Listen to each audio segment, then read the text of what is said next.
Listeners, welcome to the परीक्षा time. नया नाम और वही पुराने अंदाज के साथ वापस आए हैं। हम अपने जो हमारी थ्योरीज चल रही थी उसी वहीं से ही अपना जो है उस टॉपिक को कंटिन्यू करेंगे। आज हम जो है ये थ्योरीज जो वाला चैप्टर था लर्निंग थ्योरी जिसमें चली हुई है, आज हम इसको पूरा कंप्लीट कर देंगे।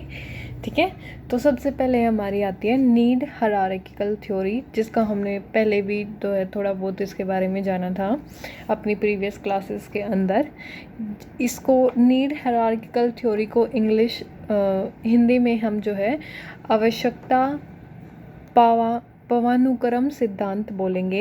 वहीं इसको ह्यूमनिस्टिक थ्योरी भी बोला जाता है।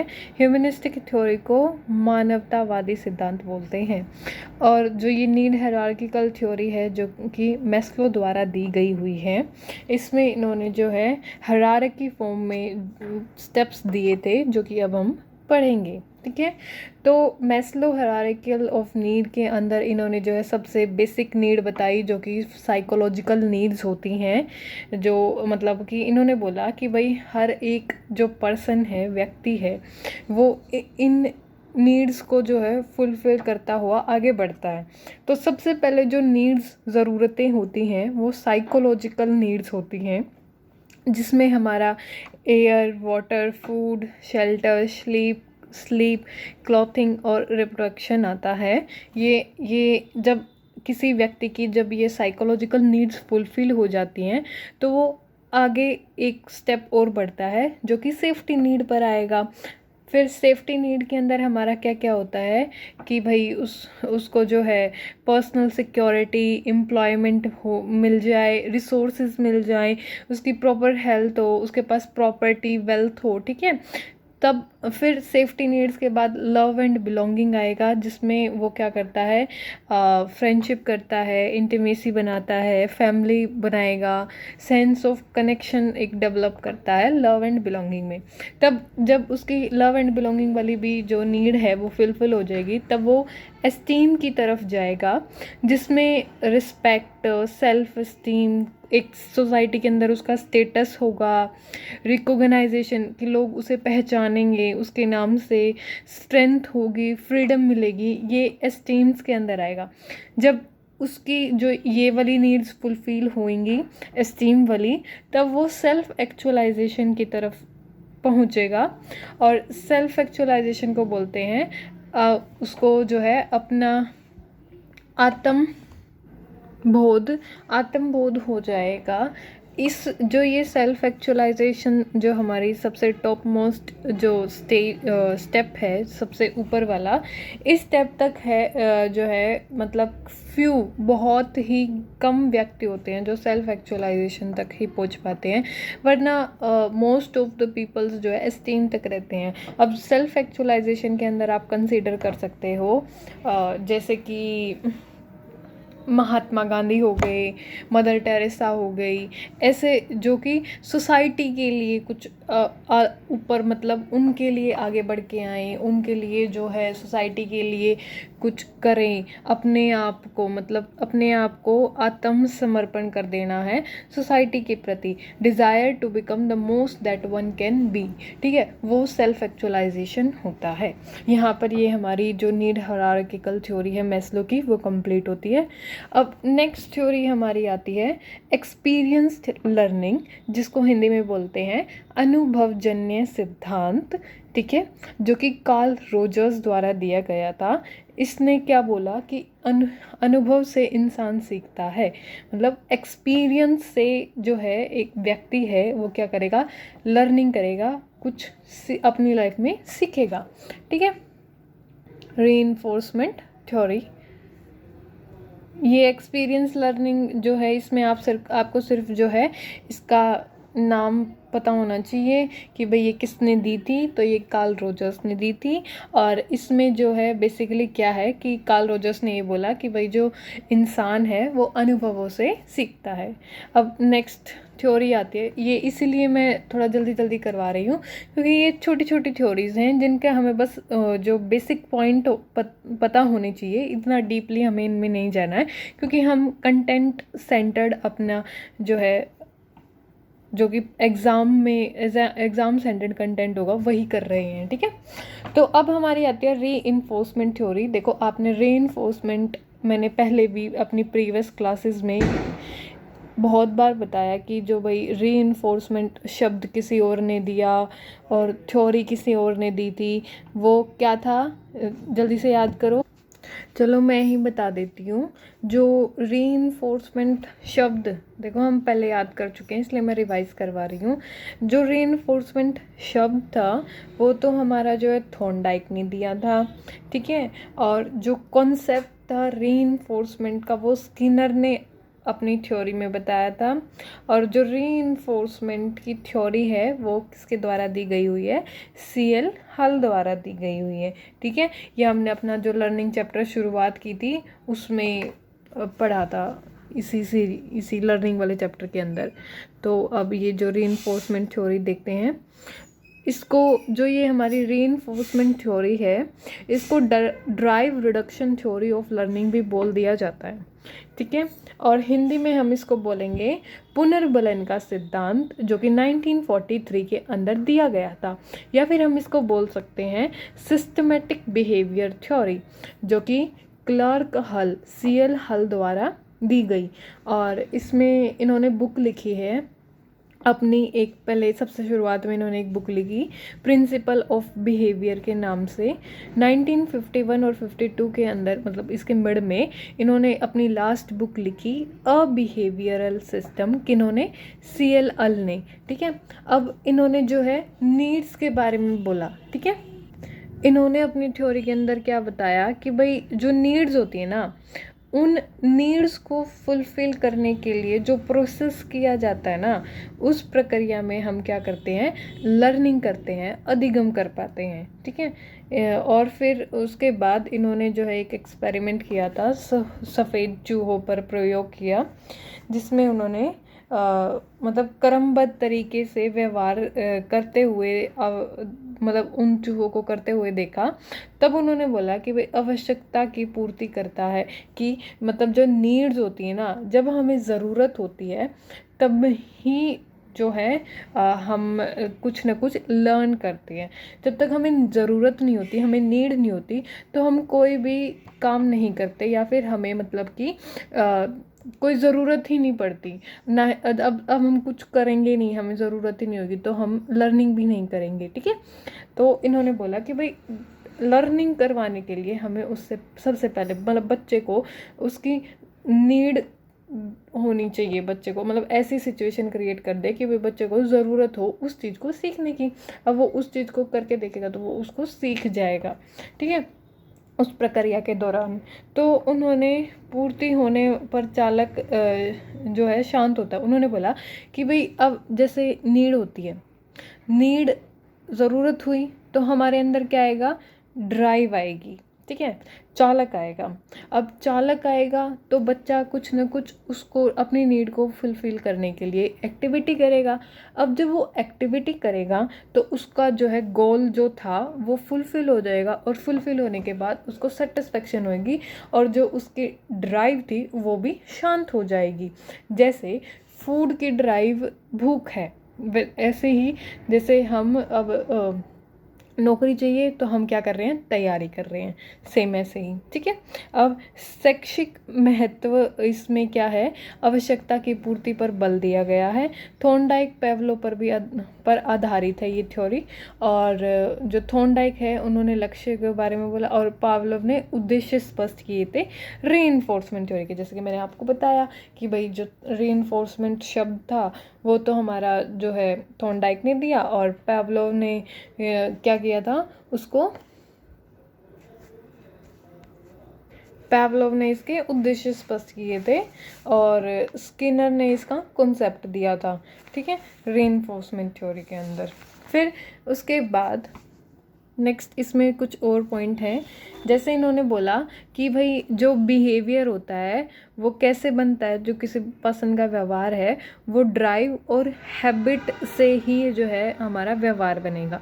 मतलब रीइंफोर्समेंट थ्योरी के अंदर हमारे जो ये CL हल हैं, इन्होंने बोला कि भाई जो किसी भी पर्सन का व्यवहार है वो कैसे बनेगा, ड्राइव और हैबिट के प्रोडक्ट से, ठीक है, गुना से, ठीक है। अब स्किनर ने सबसे अच्छा सिद्धांत बताया किसको? रीइंफोर्समेंट थ्योरी को। इस थ्योरी को स्किनर ने बहुत ही ज़्यादा अच्छा सिद्धांत बनाया। अब इस सिद्धांत के कुछ और नाम भी हैं। अब उन नामों को देखेंगे क्योंकि पेपर में आपको कोई भी नाम पूछा जा सकता है। जैसे सबलीकरण, सबलीकरण को हम रीइंफोर्समेंट ही बोलते हैं इंग्लिश में। फिर सेकंड नेम है कर्मबद्ध व्यवहार, जिसको हम सिस्टमेटिक बिहेवियर बोलेंगे। देन थर्ड हमारा आता है परिष्कृत सिद्धांत, रिफॉर्म थ्योरी भी बोल दिया जाता है इसको। यथार्थ सिद्धांत, रियलिटी थ्योरी भी बोला जाता है। आवश्यकता न्यूनीकरण सिद्धांत, नीड डिडक्शन थ्योरी, ठीक है। ये रीइंफोर्समेंट थ्योरी के ही अदर नेम्स हैं, ठीक है। अब नेक्स्ट हमारी जो थ्योरी है वो है लेविन्स-फील्ड थ्योरी ऑफ लर्निंग, जो कि कोर्ट लेविन द्वारा दी गई हुई थी। इसमें इन्होंने जो है बेसिकली कोर्ट लेविन ने सदिश व कर्षक सिद्धांत, मतलब 3 फेज दिए थे। उन्होंने बोला था कि भाई जो लर्निंग होती है ना, फील्ड और मतलब कि फील्ड तैयार होनी चाहिए, उस फील्ड के अंदर पर्सन होगा और उस पर्सन मतलब कि पर्सन के अराउंड एनवायरनमेंट होना चाहिए जिससे वो सीखेगा, लर्निंग करेगा, अधिगम करेगा। बेसिकली इन्होंने अपनी थ्योरी के अंदर यही बताया था। चलो आगे देखते हैं। तो इसको हिंदी में फील्ड थ्योरी को बोलेंगे हम क्षेत्रीयवाद का सिद्धांत, जो कि कोर्ट लेविन द्वारा दिया गया। अब इसको लाइफ स्पेन थ्योरी या फिर लाइफ स्पेस थ्योरी भी बोल दिया जाता है। हिंदी में इसको बोलेंगे जीवन दायरा सिद्धांत या फिर संदेश वैकर्षण सिद्धांत। संदेश वैकर्षण सिद्धांत को इंग्लिश में बोलते हैं वेक्टर एंड वैलेंस थ्योरी, और इसको जो है ओपोलॉजी थ्योरी भी बोल दिया जाता है। देखो आपको हर एक थ्योरी के जो अदर नेम्स हैं वो भी साथ में याद होने चाहिए, क्योंकि जो हमारा ये बेसिकली एचटेट होता है या अदर एग्ज़ाम्स जितने भी हमारे टेट एग्ज़ाम्स होते हैं, या फिर जो हम एग्ज़ाम्स कोई पर्टिकुलर उसकी तैयारी करें साइकोलॉजी के अंदर या फिर पेडागोजी के अंदर, उनमें भी जो है ये पूछ लिए जाते हैं, ठीक है। अब हमारा जो है इसका, और ये जो है कुर्ट लेविन द्वारा दी गई, कुर्ट लेविन को सामाजिक मनोविज्ञान भी बोला जाता है या फिर समूह गतिशीलताएं बोला जाता है, ठीक है। किसको बोला जाता है? कुर्ट लेविन को। अब इन्होंने इसमें ना 3 फेज थ्योरी, इसको 3 फेज थ्योरी भी बोल दिया जाता है, क्योंकि इन्होंने इसमें 3 संप्रत्यय बताए थे। देखो, व्यक्ति और वातावरण की अंतरक्रिया का फल है। उन्होंने क्या बोला कि जो व्यक्ति और व्यवहार की अंतरक्रिया का फल क्या मिलता है? लर्निंग मिलता है। अब व्यक्ति है और वातावरण मतलब एनवायरनमेंट, पर्सन और एनवायरनमेंट।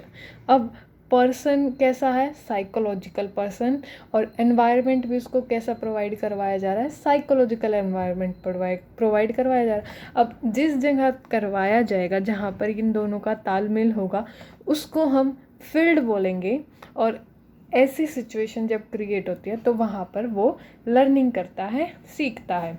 ये तो था इन्होंने जो फॉर्मूला दिया है, लर्निंग इक्वल्स टू F मतलब फील्ड, ब्रैकेट में पर्सन इनटू एनवायरनमेंट, ठीक है। ये किसने दिया है?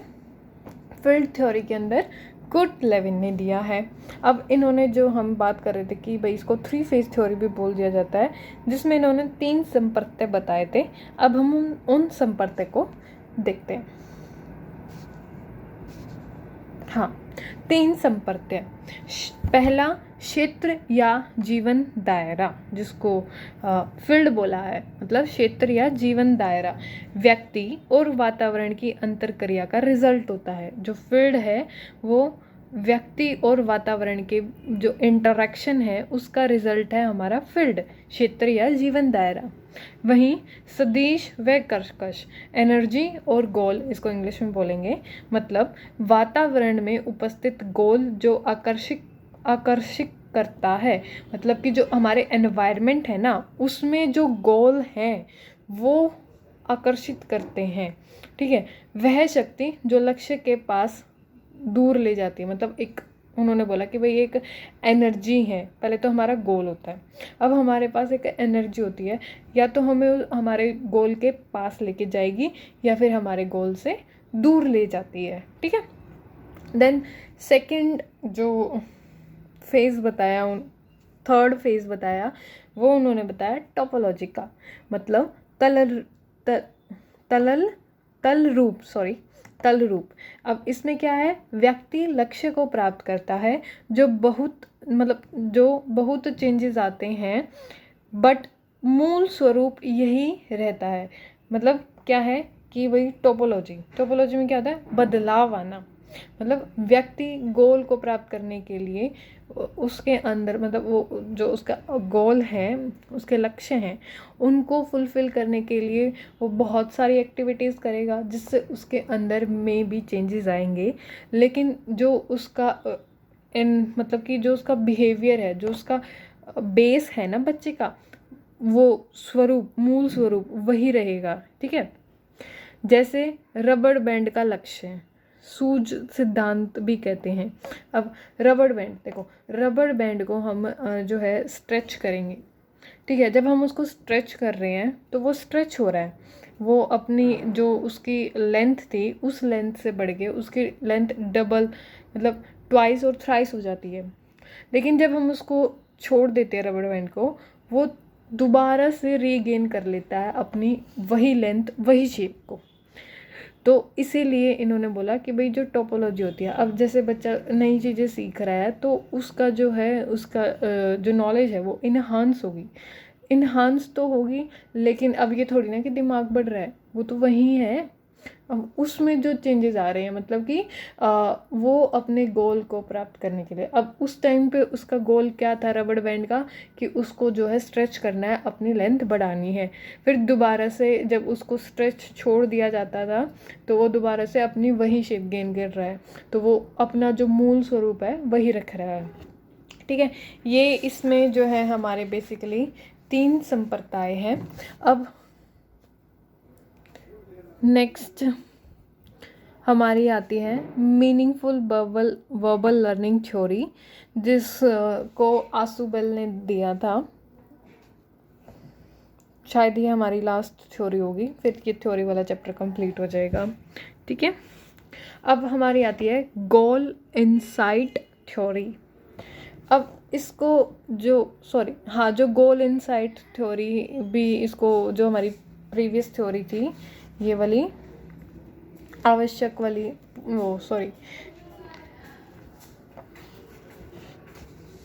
ये अभी हमने कौन सी पढ़ी है, फील्ड थ्योरी पढ़ी है ना, फील्ड थ्योरी। इसको गोल इनसाइट थ्योरी भी बोल दिया जाता है भाई, क्योंकि लक्ष्य की तरफ जाता है, क्योंकि जो पर्सन है वो अपने गोल की तरफ जाता है उसको अचीव करने के लिए। ठीक है। अब हमारी लास्ट बट नॉट लीस्ट, ठीक है, मीनिंगफुल वर्बल लर्निंग थ्योरी, जिसको हम हिंदी में बोलेंगे अर्थपूर्ण शाब्दिक अधिगम सिद्धांत। ठीक है। जो कि डेविस आसुबेल द्वारा दी गई थी। अब इसमें क्या है, इन्होंने क्या बोला अपनी थ्योरी के अंदर, बेसिकली जो ये हमारी थ्योरी है मीनिंगफुल वर्बल लर्निंग थ्योरी, ये आसुबेल ये बोलते हैं भाई कि भाई जो अधिगम है ना वो अर्थपूर्ण होना चाहिए और खोज के माध्यम से होना चाहिए। मतलब कि खोज और अधिगम पर बल देते हैं, मतलब कि जो ये आसुबेल है मीनिंगफुल वर्बल लर्निंग थ्योरी के अंदर। अब जो ये थ्योरी है इसको जो है आधुनिक संज्ञानात्मक सिद्धांत में इसके अंडर आती है, आधुनिक मतलब एडवांस या फिर मॉडर्न कोग्निटिव थ्योरीज के अंडर आती है, और जो ब्रूनर की थ्योरी थी उससे मैच होती है ये थोड़ी थोड़ी। अब जो हमारे ब्रूनर थे उन्होंने इंडक्टिव लर्निंग दी, और आसुबेल ने जो है डिडक्टिव लर्निंग दी। इंडक्टिव के अंदर क्या होता था, पहले हम बच्चे को क्या है एग्जाम्पल्स देते हैं और फिर रूल समझाते हैं, और डिडक्टिव के अंदर क्या है, हम पहले उसको रूल समझा रहे हैं और फिर उसको एग्जाम्पल्स करवा रहे हैं। ठीक है। उसको समझा रहे हैं, पहले रूल बताएंगे, डिडक्टिव के अंदर रूल बताएंगे, रूल टू एग्जाम्पल, और इंडक्टिव लर्निंग में एग्जाम्पल टू रूल की तरफ बढ़ते हैं। ठीक है, अब हमारी बहुत सारे टाइप की लर्निंग होती है। अब हम टाइप्स ऑफ लर्निंग देखेंगे। ठीक है, तो फर्स्ट आती है हमारी रोट लर्निंग, जिसको हम बोलते हैं रट कर सीखना। मतलब कॉन्सेप्ट से सीखना चाहिए बोला, मतलब ये जो पहले कॉन्सेप्ट से। अब रोट लर्निंग कब होती है? जब छोटे बच्चे होते हैं उनको रोट लर्निंग करवाई जाती है। ठीक है, और जैसे उनको जो है काउंटिंग सिखा रहे हैं या अल्फ़ाबेट सिखा रहे हैं, तो पहले के टाइम में जो पढ़ाते थे तो वो रोट लर्निंग पर ज़्यादा जो है प्रेशराइज करते थे टीचर्स भी। लेकिन अब हमारा जो टीचिंग का पैटर्न है वो चेंज हो चुका है। देन सेकंड हमारी मीनिंगफुल लर्निंग आती है कि भाई कॉन्सेप्ट से मीनिंग, कि भाई जो कॉन्सेप्ट है वो सिखाना चाहिए अर्थपूर्ण सीखना के अंदर। फिर हमारा आता है रिटेंशन, अभिग्रहण सीखना। अभिग्रहण मतलब रिटेंशन लर्निंग बोलेंगे। वहीं हमारी फिर नेक्स्ट आती है डिस्कवरी लर्निंग, जिसको खोजपूर्ण भी बोलते हैं, कि भाई डिस्कवर करवा के उनको सिखाया जा रहा है। तो ये 4 टाइप की होगी, रोट, मीनिंगफुल, रिटेंशन और डिस्कवरी लर्निंग। ठीक है, नेक्स्ट हमारे कुछ स्टेप्स दिए हैं इन्होंने। ठीक है, फर्स्ट हमारी क्या आती है? कॉम्बिनेशनल लर्निंग, जिसको हम बोलते हैं संयोगात्मक अधिगम। इसमें क्या होता है कि 2 चीज़ों को कंबाइन करके उनको जोड़कर जो है सीखा जाए, वो हमारी कॉम्बिनेशनल लर्निंग के अंडर आएगी। देन सेकंड आती है हमारी सबऑर्डिनेट लर्निंग। इसमें क्या होता है कि भाई हम एक चीज़ का सहारा लेकर जो है दूसरी चीज़ को सीखते हैं। मतलब कि उसको पहले कुछ पता होता है, मतलब कि पहले उसको उस टॉपिक से रिलेटेड कुछ पता होता है। अब वो ठीक है या नहीं है, वो उसका जो है थोड़ा उसका बेस है। अब उससे वो सहारा लेकर जो है सीख रहा है, सबऑर्डिनेट लर्निंग कहलाएगी। देन हमारी आती है कोरिलेटिव लर्निंग, जिसको सह संबंधी अधिगम भी बोला जाता है। क्या इसमें क्या करते हैं हम, जो भी हम नया कॉन्सेप्ट सीख रहे हैं उसको पहले डिवाइड कर लेते हैं, और फिर हर उसको जो हमने डिवाइड किया है उसको हम चीज़ों को जोड़ कर या फिर किसी और दूसरी चीज़ से रिलेट करके उसको हम याद कर रहे हैं, सीख रहे हैं, वो हमारी कोरिलेटिव लर्निंग कहलाती है। देन फोर्थ हमारी आती है सुपर ऑर्डिनेट, जिसको महाकोटि लर्निंग बोलते हैं, जो कि सबसे हायर वाली है। अब इसमें हमारा एक शब्द आता है लर्निंग डिसेबिलिटी, जो कि सैमुअल किर्क द्वारा दिया गया था। अब जो ये लर्निंग वाला चैप्टर है हमारा यहाँ पर ख़त्म होता है, और हमारी जितनी भी बेसिकली थ्योरीज़ हैं वो कंप्लीट हो गई हैं। लेकिन 1-2 थ्योरी जो हैं वो रहती हैं, वो हम अपनी अब हम अपनी क्लासेस कंटिन्यू करेंगे उसमें मैं आपको करवा दूँगी। बेसिकली सिर्फ आपके 2-3 ज़्यादा ही जो है क्लासेस लगेंगी, उसके बाद जो है ये आपकी साइकोलॉजी बिल्कुल कंप्लीट हो जाएगी। 3 या 4 क्लासेस में मैं ये आपको पूरा कंप्लीट करा दूँगी। ठीक है, साइकोलॉजी कंप्लीट, और जितना हो सके रिवाइज करें, प्रॉपर नोट्स बनाएं, और क्वेश्चन पेपर भी अब आप लगाना शुरू कर दीजिए। जितनी क्वेश्चन पेपर्स की प्रैक्टिस करोगे उतना ही ज़्यादा अच्छा होगा। और like and subscribe my channel.